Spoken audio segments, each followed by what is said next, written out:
Mini-series time. Alright, here we go. So we're going to talk about Malkuth, and we're going to go in the Sephiroth order up the lightning flash. And in by lightning flash, I mean the order that you're supposed to go down the tree in. That being said, we're going up the tree, so if you can count backwards from 10, you're good to go. Let's go. Malkuth is the first stop on the reverse lightning flash, and going up the tree of life, it is the physical world. Everything in the physical environment around you happens in Malkuth of Ashia. That is important because Malkuth is also the little bits of psychic phenomena that happen around the physical plane. So if the veil is certifiably thinned, that goes into Yesodic territory. However, if it's just kind of a weird amount of synchronicity or an omen, that is very easy to just be declared Malkuthic in nature. The thing you need to know about Malkuth, it is the final sphere, therefore it is the most important sphere. Every sphere works up to Malkuth. Every sphere has Malkuth inside of it. Emanations are the translation from which Sephiroth is derived. Well, reverse that. That's fine. So, here's the deal. Kether, Malkuth inside. Chokmah has Malkuth.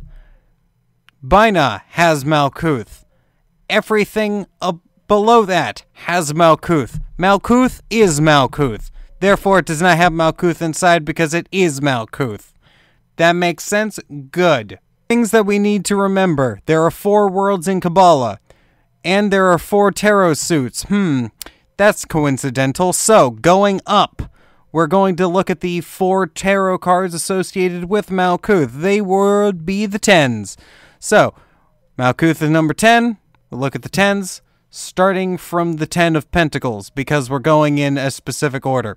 So, 10 of Pentacles. 10 of Pentacles is the final card that would be associated going from the topmost of the 4 worlds in Kabbalah to the bottommost world in Kabbalah.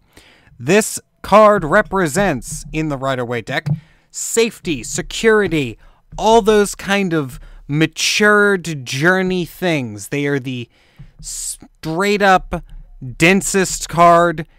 In a reading, this is one of, if not the densest card you can get. This is the most physical card out of all the physical cards. This is the physical card. Now, that being said, this card is all about completion, and it is kind of, you've gotten all that millionaire gains. This is the money card. This is a card of, you have worked hard, and this is kind of having that wonderful big retirement fund. Going up, we have the Sphere of Malkuth in Yetzirah, aka the World of Formation. Now, this card is 10 of Swords. Oh, that's a change of pace. That's a big change of pace, isn't it? Yeah, so, here's the deal. Thoughts don't work in Malkuth very much. Thoughts are actually so un-Malkuthic, they actually function on a higher plane. When we get to the number 8, that'll make a lot more sense. That being said, until we get there, we have to deal with these spheres as they are. So, in Yetzirah, Malkuth is very, very problematic.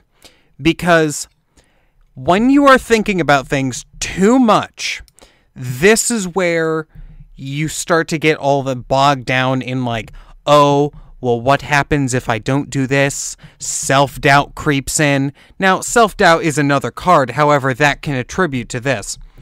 And you need to remember, in the Rider-Waite deck, if you're looking at the 10 of Swords, this card is not pleasant to look at. This card, that man is dead 10 times over. Not only has he been pushed down, I don't know what kind of crazy mob this man pissed off, but you need to feel bad for this man. This man got 10 swords in his back. 10. What the hell? 1 sword is too many. Like, 1 sword, if you got 1 sword in your back, oh, you pissed somebody off. If you have 10 in your back, that's just overkill. That's just excessive. That's the thought process, pun intended, of the 10 of Swords. Moving on, we get back to a good card, which is Malkuth of Bria, which is the world of creation. So Malkuth of Bria is very much a good card. This is kind of, if you were reading a traditional tarot spread and you were looking at this, you would say that this is a marriage and fulfillment card. This is the card of happy endings. And when you get to this point, and you get to Malkuth of Bria, really a couple things are important. If you're manifesting your reality in a way where you are creating your own environment, which is what we said Malkuth was, this makes a lot of sense. And you have the emotional force, because Bria does correspond to the emotions. Now, this is an important thing. And I've said this because it is important, and I'm going to keep saying it's important because that's how important it is. Is it important? Yes. The reason this is a very important thing is because if you are paying attention in class to the Yet Zero thing, where the thought processes cause this overkill, and it also has to do with some other things related to people. Air talks to people. Other elements kind of try to not. Water, though, wants to beget happy emotions. Water is a very powerful driving force. And this image is very much reminiscent of Noah's Ark. We see that this person is very happy, they're married, there's kids, and there's a rainbow with the cups inside. This is a very nice, happy storybook ending card, and if you got the opportunity to create it, most people would. Most people would create this as kind of their standard storybook ending. Now, moving on to the last card, which is the World of Archetypes, or Atziluth, as I'm going to butcher the pronunciation of Hebrew. Atziluth of Malkuth brings us to Ten of Wands. Now, this is very strange, because anyone who knows Atziluth is the World of Archetypes would see that this is the archetypal Malkuth. What the fuck gives? Well, here's the deal. The reason that this is the case is not really this. So, in Kabbalistic lore, Malkuth is kind of the fucked up child who just kind of got... There's a lot of problems with the creation of Malkuth. You'll notice that Da'ath exists. Yeah, that kind of happened. So the problem here is that Malkuth is not really what was supposed to happen. However, it is what happened. So what ends up happening here is, in Malkuth, all of the manifestations kind of solidify. Everything becomes solid. And if you look at the sphere immediately above it, it's Yesod, and the two spheres connecting to it that are not Yesod are Hod and Netzach. Now these two, actually, this entire trinity here is kind of the magical triad. Now, none of these are important for the number 10 or Malkuth, but we need to use this to understand this. Logic, emotions, and psychic phenomenon are all related and connect downward to Malkuth. This is important because the ways that they communicate are basically the path of the adept for going to Yesod. Going up through Hod, we have the path of kind of civilization as a whole, and basal instincts and kind of carnal desires going to Netzach. When we get to Netzach, that'll make a lot of sense if you have no knowledge of Kabbalah already. But back to the Ten of Wands. The reason why this card represents action and the world of action, which is kind of a misnomer. Fire is action, but the Earth corresponding Kabbalistic world is actually called the world of action. The reason why the fire stuff, which is normally correspondent to action, ends up having this problem is that when you end up taking on too many responsibilities, this tends to happen.